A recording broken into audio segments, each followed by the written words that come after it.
Now, Mark Regev, senior advisor to Israeli Prime Minister Benjamin Netanyahu. He was previously Israel's ambassador to the United Kingdom.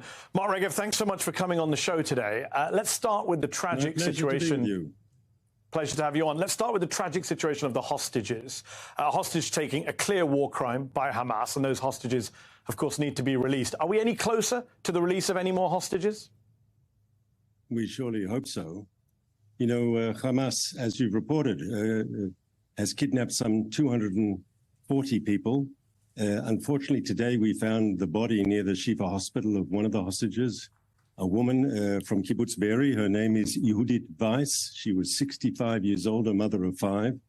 And so she's no longer a hostage. She was dead. The information we have is when she was taken into captivity, when she was abducted by Hamas, she was alive. We've now found her body. It was one of the results of the military operation today. Of course, getting the hostages out remains one of the focal points of our military operation, and we believe that by expediting the military pressure on Hamas, we're actually getting closer to the release of hostages. So was it a mistake in hindsight, and that's tragic news to hear about this poor woman, was it a mistake for Prime Minister Netanyahu, your boss, to have reportedly turned down a deal at the start of this conflict that would have seen Hamas free women, the elderly, kids, in exchange for a 5-day ceasefire? Isn't that why so many of the families of the hostages are angry with your government? Sorry, Mehdi, that's just disinformation. There was not a real option for a deal before the ground operation. It was looked at seriously, but Hamas put nothing on the table that could be worked with. And so that's just not correct to say there was an option. We might have an option now for a deal. I can't tell you for sure.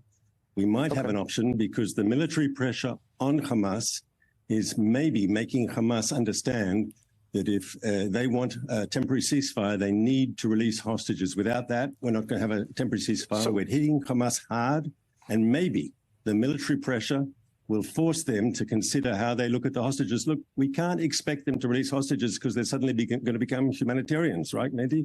They're obviously not. They're brutal, vicious terrorists. And they'll only release hostages when they're... Yeah, they'll only release hostages when they're forced to do so. So let's talk about that. Let's talk about the military pressure. We are nearly 6 weeks into this bombing campaign and ground invasion. The Gaza Health Ministry says Israel has killed more than 11,000 people in Gaza, including a record number of children. Let me finish my question. No, but you can't say that. No, but you said you have to say the Hamas-controlled Ministry of Health in Gaza. I don't have to say what you asked me to say. More than 4,000 kids, they say. That's true. You don't deny that, Mehdi. You don't deny that it's the Hamas-controlled. I'm not denying. And the health ministry is controlled by Hamas. Let me finish my question. You can, but please tell the viewers the truth. That information is provided by Hamas. Okay, and that information, we'll come back to that information, but you've got dead Gazans. The American government say maybe more than 11,000. You've got a record number of journalists killed, according to the CPJ, a record number of UN workers killed, according to the UN, and yet Hamas still exists, is still capable of firing rockets into Israel, still has the hostages. You haven't found their big base under the Shifa hospital either. Your critics say that shows this war is a failure. I would argue that's all incorrect, Mehdi. We're hitting Hamas hard, and they're feeling the pain. We just discussed that a moment ago. Why they may be now considering seriously a hostage release. It's not because, as I said, they've become humanitarians. It's because they're under a very, very massive military pressure. Look, this operation is not one that we wanted, obviously. This war was forced upon Israel in the terrible attack of October 7th, and we are fighting back, and we will destroy Hamas. We'll dismantle their military machine, and we'll take apart their political control of Gaza. That's good for Israel for obvious reasons. We don't have to live in fear of terrorists crossing the border and killing our people and butchering our children in the middle of the night. But it's ultimately also good, and I hope you agree with me, it'll be good for the people of Gaza who deserve better than this terrible, authoritarian, extreme Hamas regime. The people of Gaza who are still alive, as I say, more than 11,000 people dead, reported dead, 4,000 children. I just want to pull up on the screen. Hamas's numbers. You say Hamas's numbers. I should point out, just pull up on the screen, in the last 2 major Gaza conflicts, 2009 and 2014, the Israeli military's death tolls matched Hamas's health ministry death toll. And the UN, human rights groups all agree that those numbers are credible. But look, your wider point is true. Can I challenge that? Will you allow me to challenge that, please? Can I just challenge that? I'd like to challenge that. I'll try to be as brief as you are, sir. Those numbers are provided by Hamas. There's no independent verification. And secondly, more importantly, you have no idea how many of them are Hamas terrorists, combatants, and how many are civilians. Hamas would have you believe that they're all civilians, that they're all children. And here we have to say something that isn't said enough. Hamas, until now, we're destroying their military machine, and with that, we're eroding their control. But up until now, they've been in control of the Gaza Strip. And as a result, they control all the images coming out of Gaza. Have you seen one picture of a single dead Hamas terrorist in the fighting in Gaza? Not one. Is that by accident, or is that because Hamas can control the information? You asked me a question and you Gaza? said you would be brief. I haven't, you're right, but I have seen lots of children with my own lying eyes being pulled from the rubble. Because they're the pictures Hamas wants you to see. Exactly my point, because they're dead, they're the pictures Hamas wants. But they're also people that your government has killed. You accept that, right? You've killed children, or do you deny that? No, I do not. I do not. First of all, you don't know how those people died, those children. Oh, wow. First of all, we don't want to see a single child killed. Okay, here's my question for you, Mark. You say, I agree with you. I agree with you. We shouldn't blindly believe anything Hamas says. But why should we believe what your government says either? Your military spokesman on Monday pointed to an Arabic document in the basement of a Gaza hospital and claimed it was a Guardian list on which every terrorist writes his name. But that was false. It was just a calendar with the days of the week on it. Your colleague in the Prime Minister's office, Ophir Gendelman, posted behind-the-scenes footage from a Lebanese short film and claimed it was Palestinians in Gaza faking their own injuries. That tweet is still up a week later. That is endless disinformation from your government, is it not? I disagree, and I think on the important issues, look, I'll give you an example, Mehdi. Originally, we estimated... No, answer your question. Allow me to answer your question. I'm answering your question directly, if you'll allow me. We originally said in the atrocious Hamas attack on our people on October 7th, we had the number at 1,400 casualties, and now we've revised that down to 1,200 because we understood that we had overestimated. We made a mistake. There were actually bodies that were so badly burnt, we thought they were ours. In the end, apparently, they were Hamas terrorists. When we make a mistake, we admit it.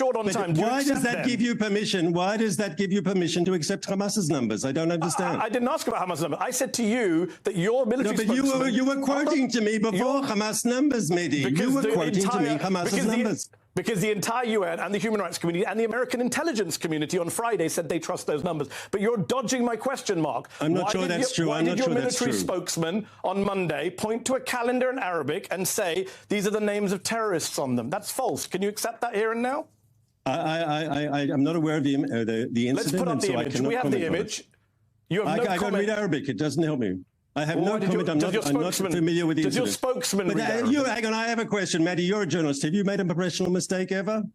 Not intentionally, but have you made a professional mistake? Exactly, and I own up to it. Have you made a mistake? So can you own up to the mistake? So if I've made mistakes, you've made mistakes. But there's a difference between making an honest mistake and between Hamas that deliberately exaggerates numbers to suit its propaganda purposes. There's a huge difference. So it sounds like...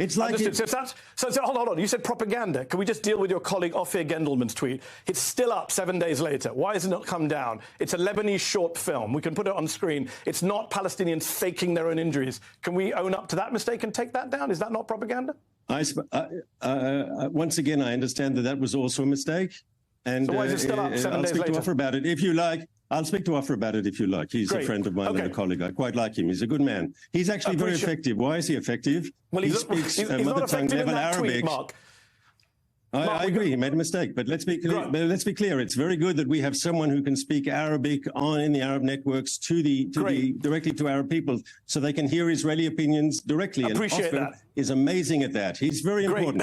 Okay, thank you, Mark. I know you're short on time, much more short than me, so I'm going to keep going. Let's talk about war crimes. Human rights groups, as well as the UN High Commissioner for Human Rights, have accused Hamas of committing war crimes. But they've also accused Israel of war crimes in Gaza, too, which you blame on Hamas. So I have a simple question for you. If Hamas gunmen were hiding out in a school in Tel Aviv or an apartment block in Haifa, would you be okay with the Israeli Air Force dropping bombs on those buildings, leveling them, killing the innocent Israelis inside in order to get the Hamas gunmen? Would you do that? But you're right in your question. Of course, Hamas hides behind students and children. That's their whole policy. That's why we've had the casualties we've had. Hamas deliberately embeds itself, as you said in your question, amongst civilians. The fact that they buried themselves under the Shifa hospital in Gaza City, not one hospital, but a whole series of hospitals. They Mark, took with respect, over you're not answering my question. Turned them into military installations.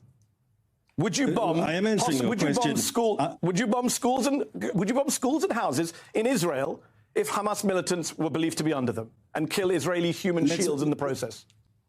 We don't deliberately kill anyone. That's not a fair question. What we are trying to do is eliminate this threat. Would you accidentally kill Israeli human shields? I'm asking you a very simple question. We wouldn't want to accidentally kill anyone. We wouldn't accidentally, no, we wouldn't accidentally want to kill anyone. Understood. But can I tell you, when the West fought ISIS, when the West fought ISIS in Fallujah and in Mosul, also there, ISIS used human shields. They actually used a hospital, I believe, in Mosul. You probably know this as well as I do. I do. And what America did was wrong, I think, personally. And the West was fought.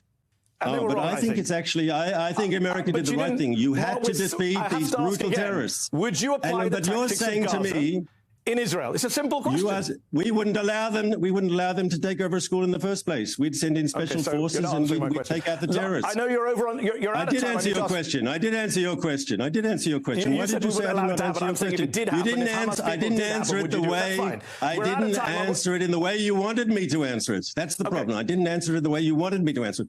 We would send in special forces. And we would neutralize the terrorists. That's what we've done in the past. You know we've done it that way. Yes. Last question for you. You've got ministers in your government. I have to ask this question. Amichai Eliyahu, who said Israel should consider dropping a nuclear bomb on Gaza, which would kill over 2 million people. He's still in your government. Avi Dichter, another member of your government, went on TV and said this is Gaza Nakba 2023. And your boss, Benjamin Netanyahu, invoked Amalek, which was a biblical call for killing every man, woman and child. Mark, do you understand why that cannot be heard as anything other than calls for genocide or ethnic cleansing around the world? So will you allow me to answer? Of course. Number one, that minister was reprimanded by the Prime Minister, Eliyahu, and he was told very forthrightly he's suspended from the government, and if he makes any statements like that again, he's fired. On the Avi Dichter, I think I actually agree with what he said. The Nakba, the tragedy that was brought upon the Palestinians in 1947-48 was because of an extreme irresponsible leadership that wasn't willing to compromise. And Hamas is doing the same thing to Palestinians in Gaza. Terrible. And if they are creating a catastrophe, it's because of Hamas. And on the third point, Amalek was known in Jewish history, and I'm sure you know this, that they attacked from behind. They killed the women and the children and the people who were sick, who couldn't walk quickly. That's why Amalek is in the Bible, is so condemned, because they attacked the innocent. Correct you. No, I know my. Don't tell me I don't know my Jewish history.